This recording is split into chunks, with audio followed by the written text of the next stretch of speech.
اور رمضان شریف بھی آ رہا ہے، اور آپ کو معلوم ہے ہم نے رمضان میں پڑھائی رکھی ہے، چھٹیاں نہیں رکھی۔ جب میں نے حسنین شروع کیا 1999 میں، تو اللہ نے میرے دل میں یہ بات ڈالی کہ رمضان تو علم کا مہینہ ہے، انا انزلناہ فی لیلۃ القدر، اور چاروں آسمانی کتابیں رمضان میں اور سارے صحیفے رمضان میں۔ اپنے اللہ کو کیا پسند تھا اس مہینے کا۔ حضرت ابراہیم علیہ السلام پر چھوٹی کتابیں اتریں یکم رمضان کو، حضرت موسیٰ علیہ السلام پر تورات اتری 2 رمضان کو، حضرت داؤد علیہ السلام پر زبور اتری 6 رمضان کو، حضرت عیسیٰ علیہ السلام پر انجیل اتری 12 یا 18 رمضان کو، اور اللہ کے نبی پر قرآن اترا فی لیلۃ القدر، لیلۃ القدر میں اترا۔ تو سارا آسمانی علم رمضان میں اترا۔ سارے مہینوں کے نام عربوں نے رکھے، محرم، صفر، ربیع الاول، ربیع الثانی، جمادی الاولی، جمادی الثانی، رجب، شعبان، رمضان، شوال، ذوالقعدہ، ذوالحج۔ اس میں جو رمضان ہے یہ نام اللہ نے رکھا، باقی مہینوں کے نام تو رکھے عربوں نے۔ پھر ان کی زبان پہ اللہ لایا رمضان، چونکہ ابھی تو دنیا بھی نہیں بنی تھی اور اللہ نے قرآن کی تلاوت فرمائی تھی، تو اس قرآن میں تھا شہر رمضان الذی انزل فیہ القرآن۔ تو رمضان کا نام اللہ نے پہلے سے چن رکھا تھا، پھر ان سے رکھوا دیا۔ رمضان کہتے ہیں رمض یرمز، جل جانا، جل جانا۔ رمضان کو رمضان کیوں کہتے ہیں؟ کہ اس میں گناہ جل جاتے ہیں۔ مسلمان پہلا روزہ رکھتا ہے اور اس کے گناہ اللہ جلانا شروع کرتا ہے، اس کی بھوک پیاس کی آگ میں گناہوں کو ڈالتا ہے، جلاتا ہے۔ آخر 29 رمضان یا 30 رمضان آخری رات اللہ تعالیٰ اس کی پچھلے سال کے سارے گناہ معاف فرما دیتا ہے۔ تو اس کو اس سے تشبیہ دی گئی کہ جیسے جلنے سے چیز ختم ہو جاتی ہے، رمضان کے روزے کی بھوک اور پیاس کی تپش سے اللہ تعالیٰ پچھلے سال کے سارے گناہوں کو معاف فرما دیتے۔ تو مجھے خیال آیا اس وقت جب ابھی بالکل کزرع اخرج شطأہ تھا، ہمارے مدرسے کی مثال کزرع اخرج شطأہ، دعا کرو اللہ تعالیٰ فاستغلظ فاستوی علی سوقہ، اسے بنا دے۔ امید تو ہے کہ کچھ شکل اللہ نے بنا دی، اللہ اسے پوری دنیا میں پھیلا دے۔ میری تو تمنا ہے کہ ایک ایسی مثبت سوچ کے علماء کے اللہ میرے ذریعے سے تیار کروا دے جو امت کو جوڑنے والے ہوں، توڑنے والے نہ ہوں۔ کتنا ظلم و ستم ہے کہ پیسے بھی لیتے ہیں اور امت کو توڑ کے چلے جاتے ہیں۔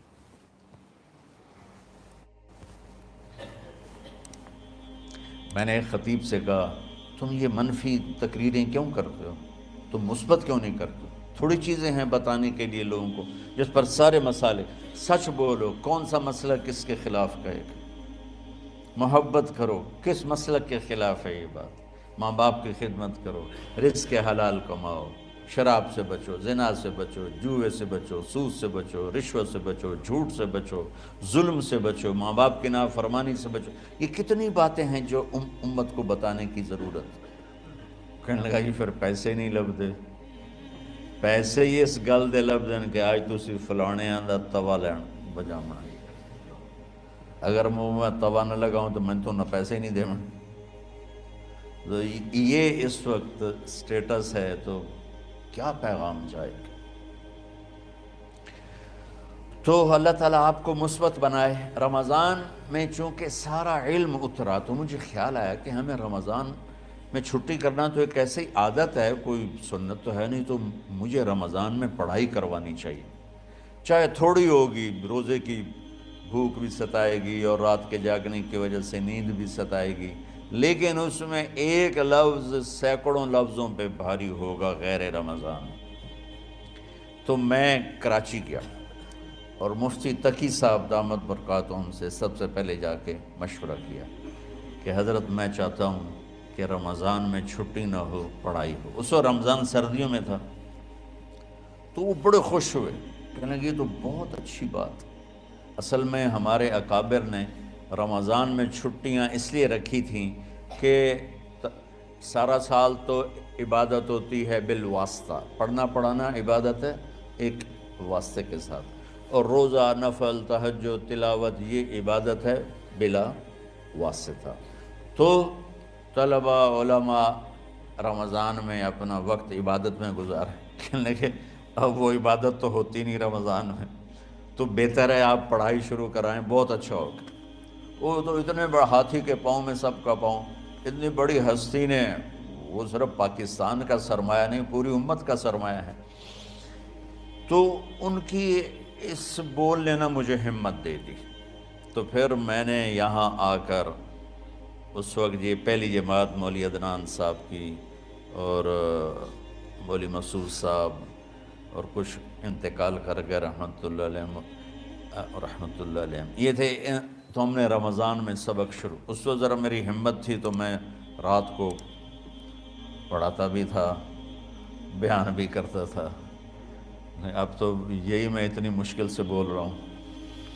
تو ہم نے رمضان میں شروع کی کہ یہ رحمتوں کا مہینہ، ہر چیز کی برکت کا مہینہ، ہر شے کی اللہ کی طرف سے فراوانی اس میں ہے، علم کی بھی، ہدایت کی بھی، رزق کی بھی۔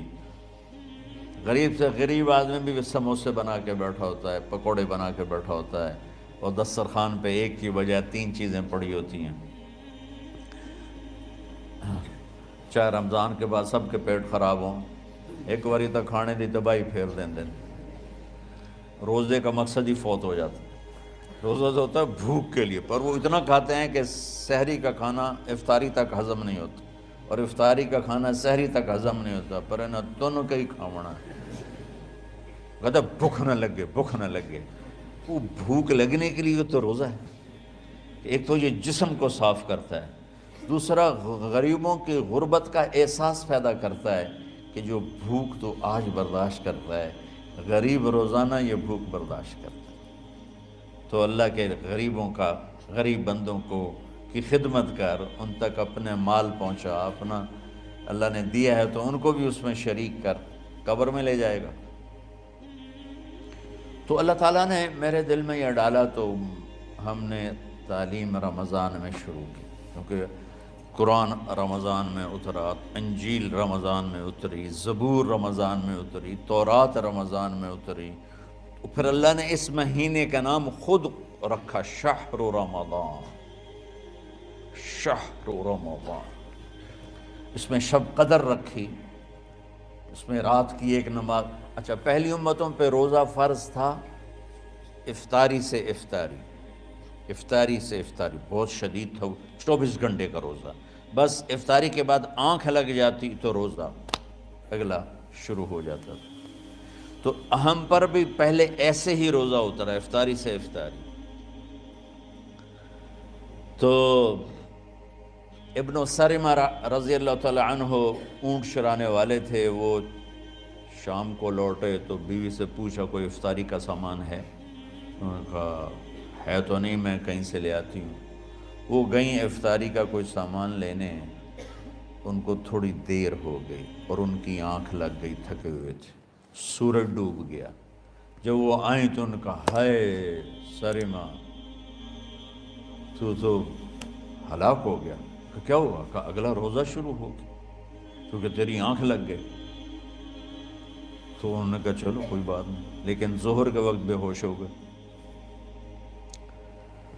ایک روایت میں آتا ہے نماز پڑھنے آئے اور گر گئے، اور ایک میں آتا ہے گھر میں بے ہوش ہوئے۔ تو جو بھی صورتحال تھی اللہ کے نبی کو پتہ چلا۔ کیا ہوا سرمہ کو؟ کہا جی وہ افطاری کر نہیں سکے تو روزہ شروع ہو گیا تو بے ہوش ہو گئے۔ تو اللہ کے نبی رنجیدہ ہوئے، تو اللہ تعالیٰ نے قرآن اتار دیا، چلو میرے محبوب ساری رات کھاؤ، حتیٰ یتبین لکم الخیط الابیض من الخیط الاسود من الفجر، کہ میرے محبوب صبح صادق تک آپ کی امت کو اجازت ہے، کھاؤ۔ پہلی امتوں پر افطاری سے افطاری، لیکن ان کی نماز تراویح نہیں تھی، تو ہمیں اللہ تعالیٰ نے دیا سحری تک، پوری رات۔ اچھا ایک صحابی آئے، یا رسول اللہ میں تو مارا گیا۔ آپ نے کہا کیا ہوا؟ کہا میرا روزہ تھا، میں بیوی کے پاس چلا گیا۔ آپ نے کہا تو پھر تو غلام آزاد کر، کفارہ دے۔ کہا جی میں تو خود غریب آدمی ہوں، غلام کہاں سے آزاد کروں، خریدنا پڑے۔ آپ نے کہا 60 مسکینوں کو کھانا کھلا۔ کہ میں آپ مسکین ہیں، میں کینوں کھانا کھلاؤں؟ آپ نے فرمایا پھر آخری ہے کہ 60 روزے رکھ، مسلسل رکھنے ہوتے ہیں جو کفارے کے ہوتے ہیں۔ وہ کہنے لگا ایک روزے چاہے کم کیتا ہے، 60 روزے اج میں کی کروں گا؟ تو آپ نے فرمایا اچھا ٹھیک ہے بیٹھ جا۔ بیٹھ گئے۔ تھوڑی دیر ہوئی تو ایک انصاری صحابی کھجوروں کا ٹوکرا لے کر آیا، یا رسول اللہ یہ صدقے کی کھجوریں ہیں، تقسیم فرما دیں۔ تو آپ نے فرمایا بھائی وہ کدھر ہو؟ کہا جی بیٹھا ہوں۔ آپ نے کہا ادھر آ، یہ کھجوریں لے جا اور 60 گھروں میں تقسیم کر دے۔ سبحان اللہ، اللہ نے اس امت کو لاڈ لڈائے ہیں، یہ اللہ کی لاڈلی امت۔ عجیب واقعہ یہ، کہنے لگا یا رسول اللہ، اللہ کی قسم مدینے میں مجھ سے غریب کوئی نہیں، آپ ایسا کرو یہ میرا کفارہ مجھے ہی صدقہ کر دو۔ تو آپ اتنا ہنسے کہ یہ آخری دانت نظر آنے لگے۔ بہت کم ایسا ہوتا تھا، فَضَحِكَ حَتَّى بَدَتْ نَوَاجِذُهُ، ایسا ہنسنا آپ کبھی کبھی ہنستے تھے کہ آخری دانت پورا منہ کھل جائے۔ تو آپ اتنا ہنسے کہ آخری دانت تک نظر آنے لگے۔ تو آپ نے کہا اچھا جا لے جا تیرے واسطے، لیکن یہ صرف تیرے لیے اور کسی کے لیے نہیں ہے۔ تو جب ایسی خیانت ہوئی تو اللہ تعالیٰ نے دوسرا حکم بھی اتار دیا، باشروہن، کہ تمہارے لیے بیوی بھی حلال ہے، کھانا بھی حلال ہے جب تک صبح صادق نہیں ہو جاتی۔ لیکن اللہ نے ہمیں ایک نماز عطا فرما دی جس کو ہم آج صلاۃ التراویح کہتے ہیں۔ میرے نبی کے زمانے میں اسے قیام اللیل کہا جاتا تھا۔ تراویح کا نام کب پڑا اس کا تو مجھے پتہ نہیں، کہیں نہ کہیں لکھا ہوگا، لیکن صحابہ کے دور میں اس نماز کا نام تھا قیام اللیل۔ اس لیے حضرت عائشہ رضی اللہ تعالیٰ عنہ کی روایت ہے جس سے 8 رکعت والے حضرات استدلال کرتے ہیں کہ رمضان اور غیر رمضان میں اس کو امام بخاری نے قیام اللیل کا ہی عنوان دیا ہے، آپ نے 11 رکعت سے زیادہ نماز نہیں پڑھی۔ ایک ضعیف روایت میں ہے کہ آپ نے 3 دن پڑھائی نماز، یہ تو صحیح روایت ہے۔ کتنی رکعت پڑھائی؟ تو ایک ضعیف روایت میں ہے کہ 20 رکعت پڑھائی۔ اچھا ضعیف روایت سے عبادت ثابت نہیں ہو سکتی، حکم شرعی۔ تو جب حضرت عمر رضی اللہ تعالیٰ عنہ نے سب کو، اب میرے نبی کے دور میں 3 دن کے بعد آپ تو آئے نہیں کہ کہیں فرض نہ ہو جائے، تو صحابہ اپنے طور پر قرآن سنتے تھے ٹولیوں میں۔ صدیقی دور میں 2 سال وہ فتنوں میں گزرا، تو اس میں بھی اسی طرح چلا کہ ٹولیوں میں ہوتی تھی۔ حضرت عمر رضی اللہ عنہ کے زمانے میں حکومت مضبوط ہو گئی، طاقتور ہو گئے، تو ابتدائی سالوں میں نہیں، چند سالوں کے بعد اب مسجد میں تشریف لائے تو لوگ اس طرح کوئی 4 ادھر 4 ادھر 5 ادھر 10 ادھر 20 ادھر، تو کہنے لگے ان کو ایک ہی امام پہ جمع کر دیا جائے تو کتنا اچھا ہوگا۔ تو آپ نے سب کو اکٹھا کیا اور ابی بن کعب رضی اللہ تعالیٰ عنہ کو امام بنایا اور سب کو ایک نماز پہ جمع کر کے 20 رکعت کا حکم عطا فرمایا۔ تو حضرت عمر کا یہ عمل اس حدیث کو مضبوط کر دیتا ہے کہ چونکہ میرے نبی نے کہا علیکم بسنتی و سنت الخلفاء الراشدین من بعدی، کہ میری اور میرے خلفاء راشدین کی سنت پر مضبوطی سے عمل کرنا۔ تو حضرت عمر کا جو 20 رکعت طے کرنا ہے، اگر ان کا اپنا اجتہاد ہے تو بھی ہمارے لیے عمل کے لیے کافی ہے، اور اگر ان کو یہ یاد ہے کہ میرے نبی نے 20 پڑھی تھیں تو اور زیادہ اچھی بات ہے۔ لیکن بہرحال جو 8 پڑھتا ہے ہمارا اس پہ بھی کوئی اعتراض نہیں، چونکہ وہ بھی حدیث کے ساتھ بات کرتا ہے، اور باقی پوری امت 20 پڑھتی ہے، ان پر بھی اعتراض نہیں۔ میں ایک جگہ سے گزر رہا تھا، نماز کا وقت ہو گیا، اہل حدیث کی مسجد تھی، میں وہاں نماز پڑھنے چلا گیا تو ایک بہت بڑا اشتہار لکھا ہوا تھا، 20 تراویح ثابت کرنے والے کو 5 لاکھ روپے انعام۔ کہ کس قدر بے وقوفی ہے اور کس قدر احمقانہ یہ امت کی باتیں ہیں کہ 20 تراویح، سینکڑوں سال سے امت کا عمل 20 تراویح آ رہا ہے۔ تراویح کا نام جو پڑھا مجھے یوں لگتا ہے کہ اہل مکہ، یعنی اہل مکہ جو تھے نا، وہ 4 تراویح پڑھ کے ایک طواف کرتے تھے، تو وہ آرام کے لیے ہوتا، ترویحہ آرام، تھوڑی دیر کا آرام، تو 4 تراویح کے بعد ایک طواف کرتے تھے۔ وہ چھوٹا سا طواف 10 منٹ میں ختم ہو جاتا تھا، اور پھر 4 تراویح پڑھتے تھے، پھر طواف کرتے تھے، پھر 4 پڑھتے تھے، پھر طواف کرتے تھے۔ یہ صحابہ کے تھوڑے بعد کے دور کی بات۔